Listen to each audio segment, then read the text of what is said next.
Good morning class. बेटा, आज की क्लास हम शुरू करते हैं गुड थॉट्स से।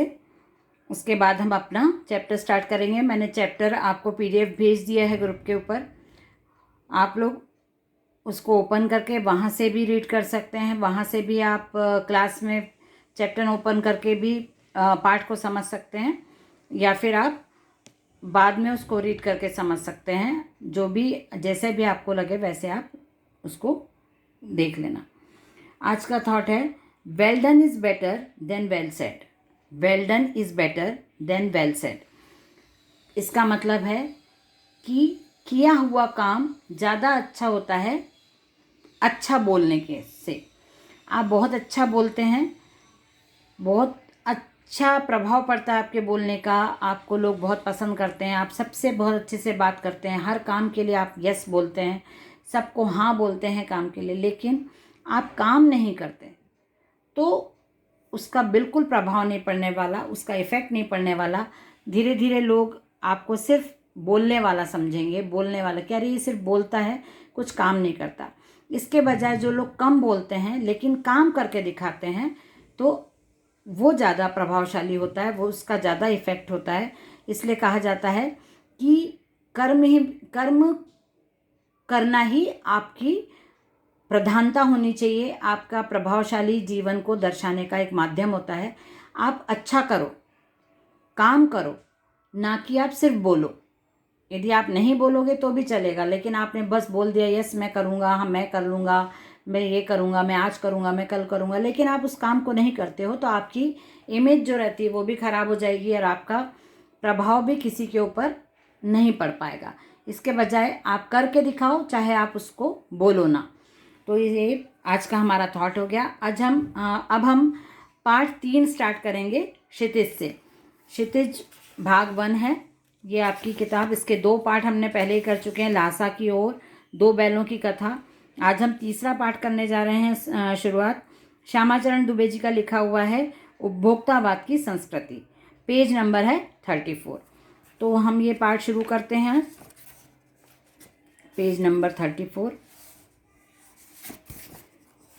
इसके का लेखक का परिचय हम पढ़ेंगे और ये निबंध है। मैं पहले भी आपको बता चुकी कि कौन सा पाठ हम पढ़ रहे हैं, उसकी विधा क्या है, वो कहानी है, कविता है, ये सब आपको लेखक परिचय, ये सब आपको बिल्कुल अच्छे से मालूम होना चाहिए। आप इंडेक्स में भी आप नोट करके रखो, या आप इंडेक्स अलग से बना लो, या आप नोट्स बना रहे हैं तो बहुत अच्छी बात है। और यदि नोट्स नहीं बना रहे हैं तो आपको कहीं ना कहीं ये सब चीज़ें बोर्ड के एग्ज़ाम में भी काम आती हैं। लेखक कवि कौन है, पाठ का नाम क्या है, पाठ की विधा क्या है, निबंध है, कहानी है, कविता है, ये सब बिल्कुल आपको अच्छे से मालूम होना चाहिए। उपभोक्तावाद की संस्कृति श्यामाचरण दुबे जी का लिखा हुआ है, निबंध है ना। इस पाठ की विधा क्या है, निबंध। श्यामाचरण दुबे का जन्म 1922 में मध्य प्रदेश के बुंदेलखंड क्षेत्र में हुआ था और इन्होंने पीएचडी की हुई है नागपुर विश्वविद्यालय से। इनका देहांत हुआ है 1996 में। उसके बाद इनकी रचनाएं, इनको आप अंडरलाइन कर सकते हो। मानव और संस्कृति, परंपरा और इतिहास बोध, संस्कृति तथा शिक्षा, समाज और भविष्य, भारतीय ग्राम, ये उनकी कुछ लिखी हुई किताबें हैं जिनको रचनाएं कह रहे हैं हम, तो आपको इनको नोट करके रखना है।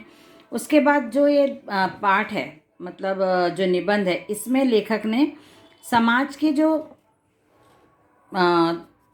बिजनेस करने का जो तरीका होता है समाज में, उसके बारे में बताया है। उपभोक्ता मतलब मैं आपको पहले बता चुकी हूँ कि उपभोक्ता कौन होता है और उत्पादक क्या होता है, उत्पाद क्या होता है, ये सब मैं आपको पिछली क्लास में बता चुकी हूँ। जो लोग आज आए हैं उनके लिए मैं बता देती हूँ कि उपभोक्ता का मतलब होता है कंज्यूमर। एक प्रोडक्ट होता है उत्पाद, किसी भी वस्तु को बोलते हैं उत्पाद, जिसको बनाया जाता है और बेचा जाता है उसको बोलते हैं प्रोडक्ट, उत्पाद। और जो उसको बनाने वाला रहता है उसको बोलते हैं प्रोड्यूसर, उत्पादक। और जो उसको बनाता है, उसको जब वो बनता है तो उसको बोलते हैं प्रोडक्शन, उत्पादन। और जब उसको खरीदने वाला जो रहता है, जो उस वस्तु का उपभोग करता है, उसको बोलते हैं उपभोक्ता, कंज्यूमर। ठीक है। तो ये उपभोक्तावाद की संस्कृति निबंध है। इसमें उन्होंने बताया है कि समाज में समाज का जो बाज़ार है, मरकज मतलब जो मार्केट है, उसकी पूरा रियलिटी बताया इस पार्ट में उन्होंने कि हम जो भी आज खरीदते हैं, हम जो भी सामान लाते हैं डेली नीड के लिए लाते हैं, और जितनी भी हमारी ज़रूरतें रहती हैं उनके लिए हम सामान जो भी हम खरीदते हैं वो हम कैसे खरीदते हैं।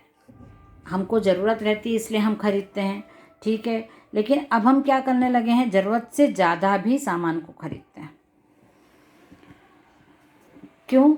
क्योंकि उसके लिए मार्केट में जो बिज़नेस होता है, जो किसी भी सामान का, उसके लिए वो लोग तरह तरह के, उनको अपना सामान भेजना है, बेचना है ना। जो सेल्समैन होते हैं, जो दुकानदार होते हैं, उनको क्या करना रहता है, जो भी सामान उनका है, जो भी उन्होंने प्रोडक्ट बनाया है, वो उसको क्या करते हैं, सेल करना ही है। तो वो आपको बहुत अच्छा बताएंगे, वो प्रोडक्ट बहुत उसकी तारीफ़ करेंगे, उसको बहुत अच्छे तरीके से प्रेजेंट करेंगे, उसको उसके लिए पब्लिसिटी करेंगे, उसको यूज़ करने का तरीका बताएंगे, बहुत सारा ऐसा। ये सब क्या होता है, बिजनेस के वो रहते हैं, स्ट्रेटेजी रहती है, तरीके रहते हैं सामान को बेचने के। तो आपको उसके विज्ञापन मिलेंगे, बहुत एडवर्टाइजमेंट करेंगे, पब्लिसिटी, तो आप उससे प्रभावित हो जाते हो, उससे बहुत आपको आकर्षित हो जाते हो उसके प्रति, अरे ये तो बहुत अच्छा है, हमको लेना चाहिए। और फिर हम बहुत देखा देखी भी करते हैं, किसी ने लिया है तो वो भी आपको बताता है कि हम तो ये लिया है, ये बहुत अच्छा है, हमने ऐसी साबुन ली है, ऐसा शैम्पू लिया है, ऐसे ही हम चावल खाते हैं। एक दूसरे से सुन सुन के और उसके विज्ञापन को देख के हम इतने आकर्षित हो जाते हैं, भ्रमित हो जाते हैं कि हम उसको नहीं ज़रूरत होते हुए भी हम उस सामान को खरीद लेते हैं। संपन्न और अभिजन वर्ग द्वारा प्रदर्शनपूर्ण जीवन शैली अपनाई जा रही है, जिसके सामान्य जन भी ललचाई निगाहों से देखते हैं। जो मिडिल क्लास लोग रहते हैं, जो नहीं खरीद सकते हैं, लोअर क्लास लोग रहते हैं, वो नहीं खरीद सकते, लेकिन वो भी इंसान है, वो भी मनुष्य है, तो आकर्षित तो वो भी होते हैं किसी भी सामान के प्रति, उनको भी लगता है कि उनके पास भी ये होना चाहिए। तो इसके लिए वो लोग क्या करते हैं, बहुत कोशिश करते हैं कि किसी तरीके से हम, तो हमेशा जो उपभोक्ता रहता है वो क्या करता है, खरीदने में ही लगा रहता है। हमेशा वो किस में लगा रहता है, अपने आप को पूरे तरीके से वो हर वस्तु की प्राप्ति के लिए झोंक देता है। हर वस्तु को प्राप्त करना है, खरीदना है। अब घर खरीदना है, अब गाड़ी खरीदना है, अब एक गाड़ी खरीद ली, अब दूसरी खरीदना है, साइकिल खरीदी तो एक स्कूटर खरीदना है, स्कूटर खरीदी तो कार खरीदना है। हमेशा वो ये कोशिश करता है कि वो कुछ ना कुछ वस्तुएं खरीदता रहे। तो लेखक इस बात से बहुत परेशान है, बहुत दुखी हैं कि ये सब जो है वो हमारे समाज को खराब कर रहा है। हमारे समाज में ये जो बाज़ारवाद जो आया है, जो वो हमारी संस्कृति को, हमारे सभ्यता को खराब कर रहा है, हमारे मानवता को पीछे धकेल रहा है, खराब दुखी कर रहा है। अब हम पाठ में देखते हैं कि पाठ में लेखक क्या बताना चाह रहे हैं। तो पाठ को हम शुरू करते हैं। उपभोक्तावाद की संस्कृति। धीरे धीरे सब कुछ बदल रहा है। एक नई जीवन शैली अपना वर्चस्व स्थापित कर रही है। उसके साथ आ रहा है एक नया जीवन दर्शन, उपभोक्तावाद का दर्शन। लेखक ने जब भी इसको लिखा होगा तो उन्होंने ये बताया कि धीरे धीरे लोगों की रहने की जो तरीका है वो बदलता जा रहा है, जीवन शैली बदलती जा रही है। लोग अपने रहन सहन के तरीके को बदल रहे हैं। उनको अच्छा खाना, अच्छा पहनना, वो सब बहुत पसंद आने लगा है। तो वो जब किसी को देखता है तो उसकी भी इच्छा होती है, उसकी लालसाएं बढ़ जाती हैं कि वो किस प्रकार से अपने लिए भी ये सारी वस्तुएं जो मार्केट में आई हैं, जो बाज़ार में नए नए प्रोडक्ट आ रहे हैं, उनको लोग यूज़ कर रहे हैं और उसके बारे में लोग बता रहे हैं। तो कहीं ना कहीं हर व्यक्ति कोशिश करता है कि हमारे पास भी ये सब वस्तुएं होनी चाहिए। और प्रोडक्शन बहुत बढ़ गया है, उत्पादन बढ़ाने पर जोर है। चाहे यह उत्पादन आपके लिए है, आपके भोग के लिए, आपके सुख के लिए। सुख की व्याख्या बदल गई है। सबसे बड़ी बात तो लेखक ने यहाँ पे लिखी है कि पहले के लोग सुखी कैसे हो जाते थे, छोटी छोटी चीज़ों में सुखी हो जाते थे। उनको क्या चाहिए रहता था, पहले के लोगों को थोड़ा सा कम खाना, कम सामान में ही गुजारा करना, लेकिन लोगों के साथ रहना उनको अच्छा लगता था। उनको रिश्तेदारों के साथ, अपने माता पिता, भाई बहन, जो और रिलेटिव्स थे, जॉइंट फैमिली में रहना अच्छा लगता था। एक साथ काम करना, उनसे बातें करना, इसी में उनका सुख था। कम पहन के भी वो सुखी होते थे। उनके लिए ज़्यादा ज़रूरी नहीं था कि उनके पास 10 कलर के कपड़े हों, 10 जोड़ी कपड़े हों, 3-4 तरह की चप्पलें हों, शूज़ हों, बहुत सारे तरह तरह के खाना डेली अलग अलग वो खाएं। उनके लिए काम करना और अच्छी नींद लेना, हंसना, ये सब उनका सुख था। और अब सुख के मायने बदल गए। हम किस में सुखी होते हैं? हमारे पास कितने कपड़े हैं, हम कितना अच्छा खाना खाते हैं। हम अभी आपने देखा होगा ना कि हमको 2-3 टाइप के कपड़े पहन के भी हम बोर हो जाते हैं और फिर हमको ऐसा लगता है हमारे पास कपड़े नहीं हैं। हम शूज़ भी बार बार बदलते हैं। हमको शूज़ अलग अलग लेने होते हैं, स्कूल के अलग, कॉलेज जाने के अलग, ऑफिस जाने के अलग, खेलने के लिए अलग, घर के लिए अलग, मार्केट जाने के लिए। हम अलग अलग वैरायटी के शूज़ अलग अलग जगह पे यूज़ करते हैं, तो हमको उतने चाहिए भी। हम पूरी कोशिश करते हैं कि हमारे पास बहुत अच्छे से ज़्यादा कपड़े हों, ज़्यादा से ज़्यादा हम वैरायटी ऑफ फूड खाएं, तो इसमें हमको सुख मिलता है। लेखक यहाँ बोल रहे हैं कि सुख की व्याख्या बदल गई। पहले लोग कम सामान में जो डेली नीड्स होती थी वही पूरी करके खुश हो जाते थे, लेकिन अब ऐसा नहीं है। हमारी ज़रूरतें ख़त्म ही नहीं हो रही, नीड्स ख़त्म ही नहीं हो रही। हमारी नीड एक हम फुलफ़िल करते हैं, दूसरी नीड हमको लगने लगती है। तो ऐसे धीरे धीरे जो भी माहौल बदलता जा रहा है, हम अपने आप को, अपने चरित्र को भी बदलते जा रहे हैं, माहौल भी हमारा बदल रहा है और आप उत्पाद को समर्पित होते जा रहे हैं। जो भी प्रोडक्ट आ रहा है उसको हमको कंपलसरी लेना ही है, ऐसा हमारा स्वभाव होता जा रहा है। चाहे वो हमारे काम की, हम उसके बिना भी हम अपना गुजारा कर सकते हैं, लेकिन नहीं, हम उसको अपने जीवन में ज़रूर लाना चाह रहे हैं, ऐसी हमारी कोशिश हो जाती है।